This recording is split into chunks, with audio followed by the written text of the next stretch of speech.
All right. It says we're live. New platform, everybody. So before we were using a different one. Now we're trying this one. And apparently we're live on both YouTube and LinkedIn. So this is a new one. So we're going to see if this works. So first of all, if you see us, put something in the comments and say, hey, I see you. Second is, man, it's been a weird week for live streaming. Yesterday, I was moderating a panel of Mike and Rex, and in the middle of the panel, lightning struck. And I don't mean I had a brilliant idea, or Mike had a brilliant idea. He certainly didn't. I mean that lightning actually struck, like out my window that you can't see right there. And the internet went poof. And as far as I know, Mike and Drex did a good job handling it. Did you? We wrapped for you. Yeah. Well, you were still there when I came back, but yeah, and I think the really important thing to know there is always work with people who have your back. Yeah. And Mike and Drex had my back. So publicly to them, thank you. I'm going to make sure this is actually working. Yeah, it looks like we're live on LinkedIn. This is very exciting. Okay. Cool. So, Mike, other than covering for me on the lightning strike, how's your week been? Well, it continues to be Groundhog Year. The only real entertainment I get is watching the InfoSec news to see what's happening with elections, because that's top of mind, right? Maybe entertaining is the wrong word. Morbid fascination is probably more accurate. That's how it's going. Have you voted? Yeah, actually, not only have I voted, but I went to the site yesterday and it said that my vote had been counted. So and my wife's, yeah. I don't know where everybody watching is, but in Washington State, they've really figured this out. Mm-hmm. You watch on the website when your ballot goes in, and then they count it. It's a heck of a system. It's well done. It is, and in fact, one of the things I want to talk about today has to do with the systems that do things like that. The voter registration information and how they can confirm that you are a registered voter and that they have received your ballot. Not so much that it's been counted, but it's that it's been received, right? That's what they notified you of. Mm-hmm, mm-hmm. Yeah. Well, so no, they notify you that it's received. Mm-hmm. They notify you that it's being processed. They mm-hmm. notify you that your signature has been verified and that you've been counted. And they notify you that it's been counted before actual election day? Yeah. So yesterday it says ballot counted. Wow. Okay. Yeah. Good. Yeah, so I got mine in last week. So yeah, having worked in the news, the way it works is on election night, there's what's called the dump, and mm-hmm. it is the first results, and it comes out sometime between 8:13 and 8:21 on election night from King County. There are error bars on that, apparently. It's when who knows? I've never asked him why it doesn't always come out at the same time. But that dump is generally the people who voted before election day, because if you put in your ballot on election day, it's not going to get counted on election day. Right, it's going to get counted afterwards. You've made the deadline. Anyway, that's not what we're here to talk about. Mm-hmm. every week, as people know, Mike likes to talk about the Tyler breach. Mike. What do you want to say about the Tyler breach this week? Because if I don't ask you, you're just going to bring it up. Yeah, I will. So, monitoring. I haven't seen any actions specifically against counties, which would be extremely disruptive and call results into question. I haven't seen any of that going on. There's some county things going on, but they are closer in time to the time when the Tyler breach was announced. None that are like in the last week. Although we're coming up to a very interesting week. There was one event. It's the Montreal STM public transport system. And that was hit by a ransomware attack. And the reason that's interesting is because they identified it as this ransom EXX, which seems to be the same one that hit Tyler Technologies and only a few others, including Texas Department of Transportation. So Montreal Public Transport, Texas Department of Transportation. I don't know if there's a there, but Montreal STM might be a Tyler customer, and that ransom EXX stuff is a little bit on the rare side. So because it's not seen that often, and because it was implicated in Tyler, there may be something going on there. Who knows? In the article too, it talked about the modus operandi of these operators and this ransomware, and it steals files on its way to compromising a domain controller. Right. So as it's looking around for the domain controller, it's finding all kinds of stuff that it picks off the network, and out the front door they go. And then when it gets to the domain controller, it deploys ransomware everywhere on everything. How charming is that? So, Yay! I'm going to try and find out actually if this is a this morning article. And I'm going to try and find out if they are a Tyler customer, because I just think that would be interesting. I'm looking for implications there. So that's what I know so far in terms of new Tyler developments. Not much. Got it. It was hard to pay attention after you made the grammatical mistake. Just so everybody knows, none is a contraction. That means no one. So it's not none are. It's none is. But the rest of it was interesting, Mike. Thanks. Okay, good. Thanks for being the grammar Nazi. So speaking of ransomware, and you're welcome. Speaking of ransomware, weren't there a lot of Trickbot stories and how it was being taken down? It feels like that story's taken some weird turns now. It seemed really clear, and now not so clear. Well, in reading between the lines here, I think is what is interesting, right? The story was that Microsoft, apparently with the assistance of the DoD, knocked down a good part of that botnet, but not all of it. And since then, it's apparently hand-to-hand combat with these operators. Initially, the Microsoft operation took down, I think, 62 of 69 command and control servers that were known at that time. And then the operators spun up 59 new ones, and Microsoft knocked all of them down but one. So, like I said, it's hand-to-hand combat going on. And again, reading between the lines, I personally believe that the emphasis on this particular botnet, which is known to be operated by Russian actors, is because it's suspected of being a trigger point for election disruption. Now, we're never going to know that for sure unless information gets declassified. But again, reading between the lines, it's a lot of effort to put into taking down this one network right now with this much coordination with the military and the DoD. That tells me it's a bigger deal than just a bunch of organized criminals, extorting people, because that's going on all over the place. Why did they pick this one out, and why is the DoD involved?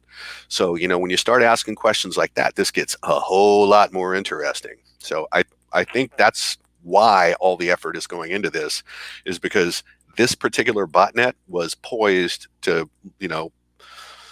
pull out a hammer right at the right time or something. I mean, they have classified information that tells them something. Well, I mean, that's counter to what's being said publicly. I mean, I read there's I'm going to read it here. There's an agreement between the intelligence agencies and the security community that there's not much hacking going on, just disinformation. The Iranians pretending to be Proud Boys. Well, we'll get to that because I think that's interesting too. I read that same thing, and I agree. But just because you're not seeing something going on now doesn't mean the pieces are in place for something at scale that has a broad effect, which is, I think, what the worry is with Trickbot. Like I said, it's the pump is primed and they were ready to pull a trigger, and they saw this coming, and so they're doing everything they can to disrupt it. Got it. And speaking of ransomware, Jean-Luc Peck, the eCISO, does a lot of our consulting engagements. Does most of my work for me, yeah. I'm glad somebody does. Yeah.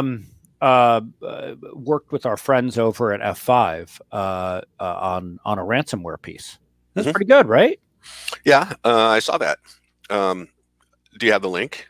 I mean, I'll go get the link and I'll put it in the chat here on LinkedIn. It's funny, since I realize now that we're streaming on two platforms, I might have to put it on two platforms. But for now, I'm just going to put it on LinkedIn. The links in the thingy there. What's the other platform? YouTube. It's really? YouTube, Mike, is a video platform. where anybody can upload videos. There are it's been around for a little while. I see. Yeah, it's Youtube, and you have to make sure to spell it right. So, and yeah, does that's this make us a YouTube creator? I mean, can I get totally famous from this and start, like wearing Nike shoes for money or something like that? Only if you publicly play Among Us or any of the other popular games. But we can work on that. I think maybe Mike, do you play Among Us? Do you know what Among Us is? I do not know. Mike, you're. I just want you to know you're not cool. I play chess. Oh, you are not cool. Oh boy. Oh boy. Okay, and punk drums. Okay, all right. Yeah. All right. Anyway, so back anyway, to the ransomware piece. All right. So yeah, I saw that. Yeah, I thought that was a pretty good piece that John Luke did, and I think didn't he do it with Ray Pompom at F5? He did. Yeah. Ray is a great guy. Love Ray. So yeah, if you want to read that piece, it's pretty good. It's about evolution of ransomware, new techniques that they use, etc. Along those lines, I also read that Emotet ransomware will lie dormant for something like up to 45 days before we got a comment from through your network. Hey, cool. I just figured out how to do that. Anyway, hey, all right, new platform. All right, go back now. You and technology are a bad mix, dude. All right. So anyway, go before it goes, and tears up your network, it's lying in wait, right? But the other thing, ransomware operators, this is also, I believe, this morning or a yesterday article, have gone corporate, okay, with customer service, press releases, etc. Right? So, one has to wonder when they're going to go IPO, right? Should we invest? I don't think I'll invest. But more on nation state stuff, because it's Trickbot, Russians, all this stuff going on. It's pretty active right now. So CISA, the Cybersecurity Infrastructure Agency, warned this week of I think 25 vulnerabilities that are under active exploit by Chinese actors, and specifically against government targets. So, and not just federal governments, all levels of government. So the vulnerabilities are in products like the Pulse Secure VPN server, F5 Big IP, Citrix Gateway, application delivery server, and others. There's a list, and there's patches for all of these, but we all know how bad we are at patching, everybody, including me. So if you didn't get a copy of that bulletin, you can let me know and I'll send it. There's also news stories in like ZDNet has got a good one, and other places that all have this list. So really good idea to look at that list, see if you have any of those technologies, and check the patching, because again, active exploit, Chinese actors, et cetera. And just this morning, getting back to something you raised a minute ago that I want to drill on a little bit. Trustwave found someone selling 186 million records on U.S. voters and 245 million other records, which sounds alarming, right? This is the way that data that was provided to Cambridge Analytica so that they could target messaging based on everyone's individual pathologies and whether or not they were a single issue voter, et cetera, right? So, everybody's kind of worried about voter registration data being in the wild. And, when they said, 186 million records on US voters, what I assume is that means voter registration data, right? So your party affiliation, things like that. So now that sounds really alarming until you realize that most of that is free for the asking. Those records are subject to public disclosure in many, if not most, states. Still, identifying voters and their affiliated parties facilitates the kind of thing we started to see with voter intimidation, right? That ostensibly came from the Proud Boys. Right? Voters in Florida and elsewhere received threatening emails saying if they didn't vote for Trump, there would be violence. Now, this is probably a false flag. It said we're actually specifically. It said I'm going to come after you. It did. It said, I have guns. It's it was like scary email. This is probably a false flag, but it's believable. So yesterday, the director of national intelligence came out without evidence and blamed these messages, which came from a server in Estonia, on Iran. Okay, which does not make sense to me. It absolutely does not make sense. I don't see the motivation there. I don't see how there's anything to gain from Iran doing this. So I would take the pronouncement from the DNI with a grain of salt. Setting aside, though, who's doing what in terms of voter intimidation, the message here is that maybe these records should be held a little more closely. Now that this information can be weaponized to intimidate and coerce voters, we're too divided right now to trust institutions that were developed back in the day when it was not possible to hassle people at scale. Right, that's where we are today, and so I think we might want to rethink some of the things that we make public intentionally. Oh, Mike, that is a long discussion that we don't have time for today. I know. As a journalist, you and I can go back and forth. I will tell you that I did freak out one of my neighbors a couple of years ago by saying, "Hey, you didn't vote in the last 2 elections. Why not?" Because that's public data. It's public, yeah. Hey, okay, let's end on something nice. We talked about what a kicker is. Everybody now knows kicker's the fun story at the end. Mike, what's the kicker? So I like the one from this morning about Atlanta being home to more business email compromise criminals than anywhere else. Mainly because that's just surprising, right? Why Atlanta? Why would that industry choose Atlanta as its base of operation? I don't know. Congrats, Atlanta. Congratulations, right? But that's not my favorite one. There's one of my new friends on LinkedIn, Justin Daniels, posted that. Good dude. Yeah. I think the kicker that I want is the story that said cybersecurity is the new market for lemons. So, and this is according to research conducted by interviewing something like 100 business and security professionals. Results suggest, are you ready for this? Technology vendors are not incentivized to deliver products that are more effective at reducing cyber risk.